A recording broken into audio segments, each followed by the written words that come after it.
Welcome to the podcast, Let the Prophet Speak. This is Saul Weinreb, the host of our podcast, and we are now studying the book of Job, the Sefer Eov.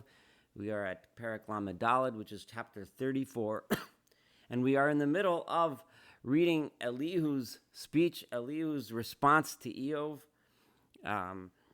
This is the second chapter now of Elihu's talk. Well, actually, the third, which started in chapter 32. In the last chapter, Elihu ended by challenging Eov, saying, "Do you have anything to say?" And Eov obviously had nothing to say. And then he said, "Okay, well, if you don't, I'm going to continue speaking," which is why in verse 1, Elihu says, "Vaya'an Elihu vayomar." Elihu continued to speak and said as follows. He gave Eov a chance to interject. Eov had nothing to say, so Elihu went on. Just a reminder, in the last chapter, Elihu changed the focus of the relationship between a person and God to the realm of the heart, the realm of the mind, the realm of our psyche, our inner soul, and how we relate to God. He changed the focus from this world, the outside world, where we have actions and reactions, where we live in houses and eat food and God forbid also suffer bad things, enjoy the pleasures of life, etc. He changed the focus from that to the relationship we have with God deep down, within which Elihu pointed out when we recognize God there, we build our relationship with Him through a relationship of joy, an appreciation of His greatness, and then we repent of the distance. We repent of the distance that was between us and God, and build a closeness to Him, and build a relationship built on joy. That was a very quick summary of the last chapter. Obviously, if you haven't listened to it, I recommend that you do. And this chapter 34 is a bit long, so I'm splitting it into two halves again. Here, Elihu is going to focus a little bit more on the problem of theodicy, the problem of justice that we don't seem to see in the world around us, right? And Eov had said, God, I lived a good life. Before, it used to make sense to me, right? I was doing well, everything was fine, and I was righteous, I was good, I treated people well, I was charitable, I was honest, etc. And therefore, things were good, I lived a good life, I had land, I had a family, I had food, I had wealth, I had fame, etc., etc. But now it doesn't make sense to me. I was so good, why is it that now I'm suffering so terribly, and I lost everything, and I'm in so much pain, and so on and so forth? That was the question that Eov posed and asked God to explain.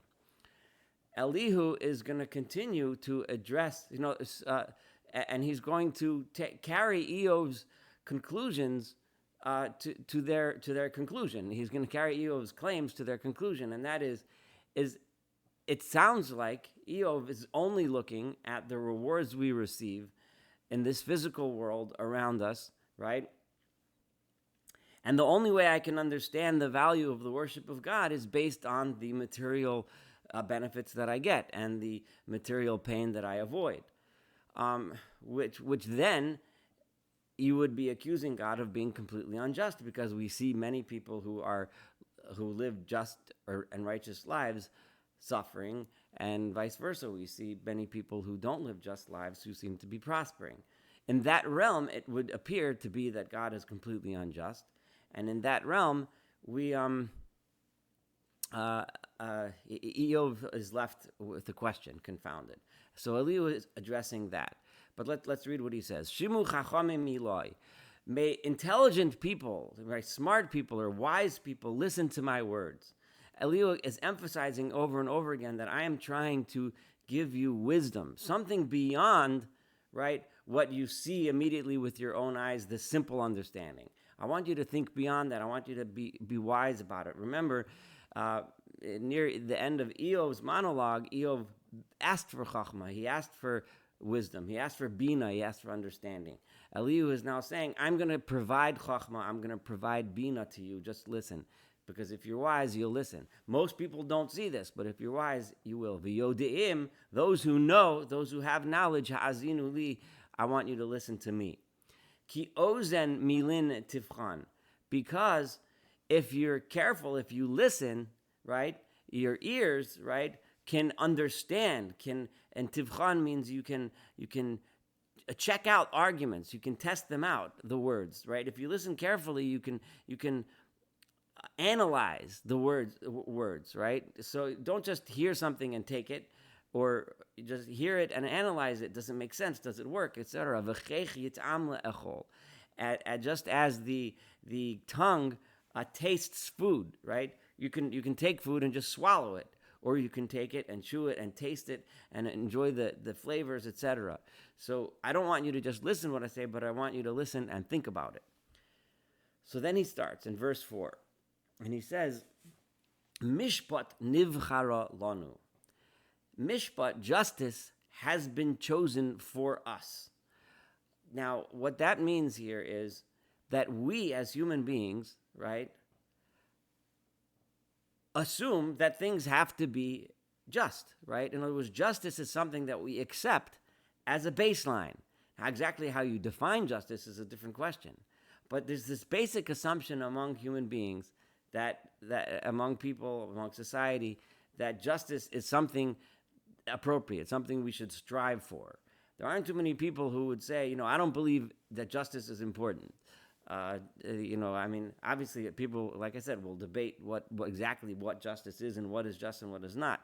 But the fact that we expect justice from society and from God is pretty much a baseline. So let's decide among ourselves, right, what is called good. This reminds me a lot in the Moreh Nevuchim, the Guide for the Perplexed, Rambam, Maimonides, chapter 3, in part 3, chapter 13, explains when it says in the Torah, in the Genesis, and God said it was good, right? What it means is, according to Rambam, is that the thing that was created is proper. It's in its place. It's filling its purpose.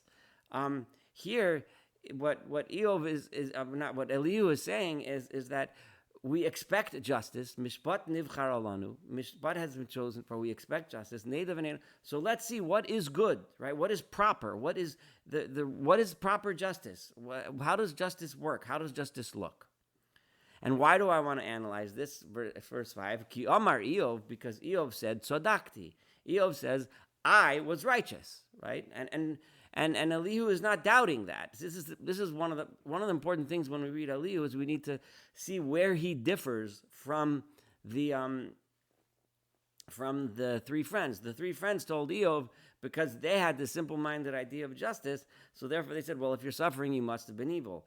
But he's saying no, because Eov said, I was righteous, ve'el heisir mishpati, but God has taken justice away from me, because what he's given me, the lot that he's given me, is not justice, right? Al mishpati achazev, and Eov continues to say, right, that I am going to argue, I'm going to debate, I am going to declare that the judgments that I received, the justice, in quotations, that I've received, is wrong. Onush chitzi, the wound that I received, right, is infected, right? Beli pasha, despite the fact that I have no, I have no transgressions. I didn't do anything wrong, right? And continuing in verse 7, Eov's talk, Mi gever ki Eov, who is a man like Eov? In other words, Eov saying about himself, who is a man like Eov? I was a gever, I was the proper person, I lived right. Yishte lag kamayim, and now I am drinking la'ag, I'm drinking mockery as if it was water. In other words, everything that comes to me is people making fun of me, people abusing me because of the situation that I'm in. And this is where I was the gever, I was the guy, right? And now this is my lot, to drink la'ag, just like people drink water as if it's nothing, and it just pours upon me mockery upon mockery. Verse 8, V'orach l'chevra in po'ale oven, and I have now gathered who are my friends, who's my group, who's my club now, the people who are evildoers, the people who are bad people. In other words, I'm with all the bums now, right? and I'm going with all those people that did not live a good life. And this kind of gives a little hint here because most of the time we do see that the people who make bad choices, the people who choose bad things, end up in bad places in the bottom of society. We see that often. Unfortunately, not always. Sometimes people make bad choices and prosper. But in general, I'm with all the bums, and this is who I'm suffering with. So this is what Eov had said. And now, so then Elihu analyzes the logical conclusion of what Eov is saying, right? Ki Omar, what he is saying, what Eov is saying, this is verse 9, lo yiskon gover, right? A person does not benefit anything, birtzoso im Elohim, when he does good, and when he develops a relationship with and does good with God. In other words, what Eov is stating is that because I'm suffering, I see there was no benefit to my going with God, right? So in Eov's mind, therefore, he had this big question: why is it that I'm suffering? And I know that I'm innocent. I know that I lived right, because Eov is implying that the only benefit, the only way to see if someone has benefit from his relationship with God is whether or not he suffers or whether or not he is prospering in this world. Eov is leaving a very simplistic understanding of what's good, what's bad, and what's the benefits of a relationship with God, etc. So therefore, Elihu says, Lachain in verse 10, Anshe Levav, those of you that have a heart, right? Remember, Elihu is trying to focus things on our wisdom, on our understanding. He's saying, those of you that have a heart, Shim'uli, listen to me. Chalila la'el me'resha. It is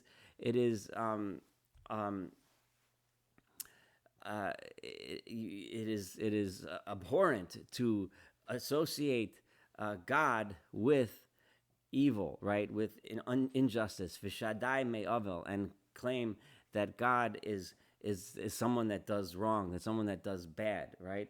In other words, it's impossible. It can't be, right? It can't be, right? And what Eov is saying, and the conclusions that one would draw from Eov, it's just impossible. Can't be such a thing. Now, why is it impossible? And he makes a philosophical argument in these next few verses. But before his philosophical argument, he says, "Kifo al adam mishalim lo." It has to be true that a person receives what he deserves, right? That a person, according to his actions, he gets repaid. That a person is what happens to a person is based on the path that a person chooses. Af omnam el lo yarshia, right? However, it is not God who is the source of evil. V'shadai lo yaves mishpat. It is not God who twists justice. God is not where it comes from, right? Evil comes from somewhere else, right? God is not the one who corrupts justice. And then this is not something we're going to answer in the soundbite. You have to hear him through. Elihu begged us to hear through my entire speech. So, you can already get a sense for where he might go. And then you'll see that the answer that Elihu is setting before us is answered in pieces.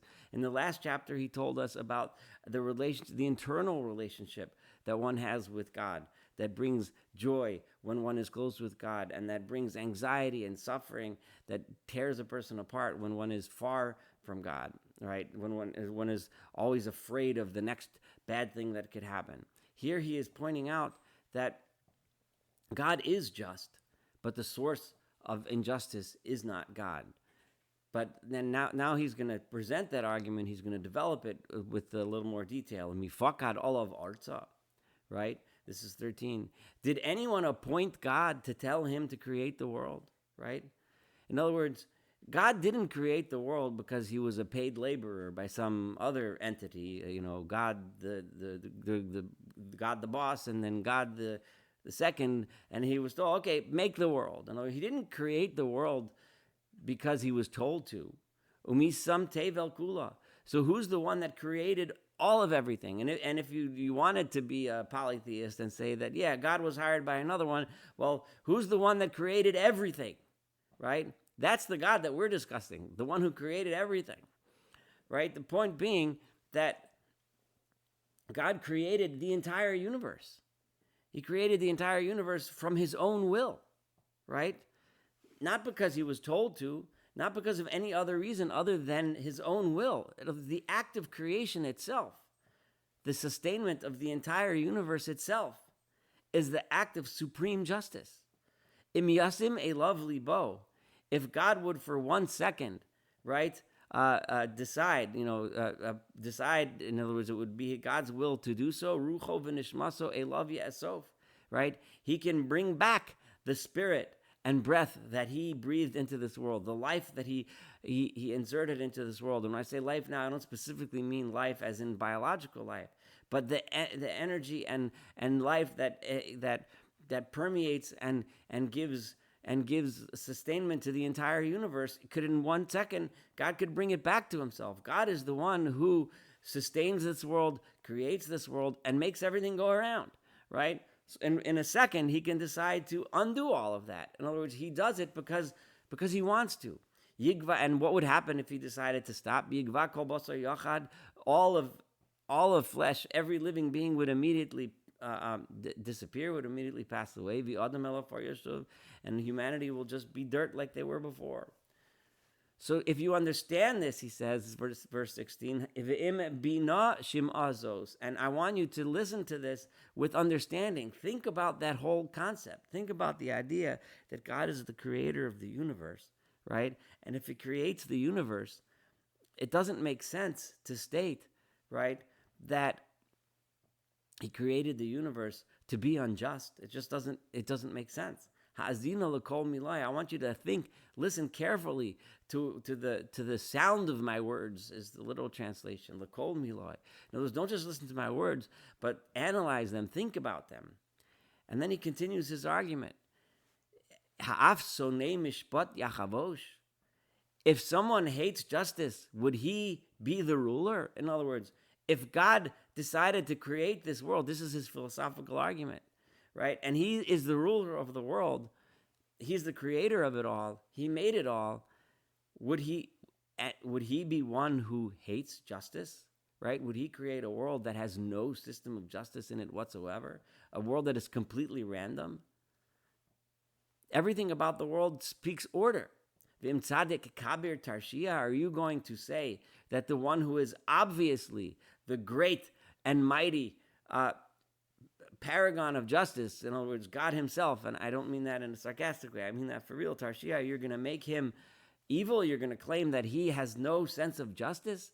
He set the entire world in order with rules, things that happen in the way they're supposed to happen, right? Clearly he did it in a way that is just, right? Emor la melach Belial, are you going to call the king this is verse 18, Belial, the best translation I've ever seen for this is a scoundrel. Rasha el Nadivim, are you going to go to the ones who are generous, the ones who are leaders, the ones who are known to be great and charitable and kind and the leaders of the community, and you're going to go and call them a Rasha, the Nadiv, the one who, and call them evil? Right? You're not going to go to God. Then if you're not going to do that by a human being, then first, certainly, as he said in verse 17, right, you're not going to turn to God who created it all and say that he created it, that there should be random, that there should be no system, right, that there should be no justice at all. So how do we, and look at the world around you, he says in verse 19. Look at the world around you and you'll understand how I know there is that there's no justice. I mean, how do I know that there has to be a system of justice in this world, that God has to be just? God has no reason. Human beings, right? We look at each other. We have to flatter the king. We have to do hero worship. Sometimes we fight with each other. Sometimes we're jealous of each other. Sometimes there's violence, one person against another. We pay each other off. We bribe each other, right? God has because he's the creator of it all, and in 1 second he can cease the existence of the whole world. God has no reason to flatter up to the kings and leaders, right? In God's mind, so to speak, right? In God's will, and in God's existence, there is no reason to recognize a nobleman before an impoverished person. There's no reason to flatter up to the kings. All of them are the same in front of God. They are all his creations, right? So God has no reason to be unjust, right? Again, he's developing his philosophical argument that it makes no sense to say that God is unjust. He's the creator of it all. Why would he create things that are unjust? And since he's the creator in the world, right, injustice is something that you and I as human beings do to each other because we're trying to gain certain things, whatever it is we're trying to gain, whether it's cheat you to make some money, whether it's oppress you because I have power and I want to get something from you, etc., etc., etc. Or flatter up to the king because you want to get favor from the king, flatter up to the rich guy because you want to get a job, or whatever it is. There's zero incentive for God to do that. So God has to be the source of justice. All of them, all humanity, no matter how much of a big macher the guy is, no matter how much of a multi-billionaire he is, no matter what company he's the CEO of or whatever, no matter how powerful the country is that he's the dictator of. Rega Yumusu, in 1 second they will all die. Vachatzos laila yugoashu am bi'avoru, right? And the night comes, and in 1 second, an entire nation can be stirred up in turmoil. One day, the Soviet Union was powerful and the largest and one of the most powerful nations on earth. The next second, it's all mishkebabbled, it's all messed up and kaput, gone. V'yavoru, and they're gone, and they pass away. V'yasiru avir b'lo yad. God doesn't even need to use a hand to get a powerful one out of power, right? In 1 second, they're gone. So this is and every day we see these powerful, mighty people fall apart. So God therefore has no reason, so to speak, to be unjust. So justice comes from God. God created the world. God made everything. God has the power to end everything. There's no great people and weak people, and God wasn't appointed by anybody. So to attribute injustice to him doesn't make sense. If we look around, we see a world in which there is justice. Now, this is going to be the end of the first half of this chapter, so I'm going to stop here, and we'll continue with verse 21 to the end of this chapter and Elihu's words in the next podcast. Thank you so much for studying with me. Have a wonderful day.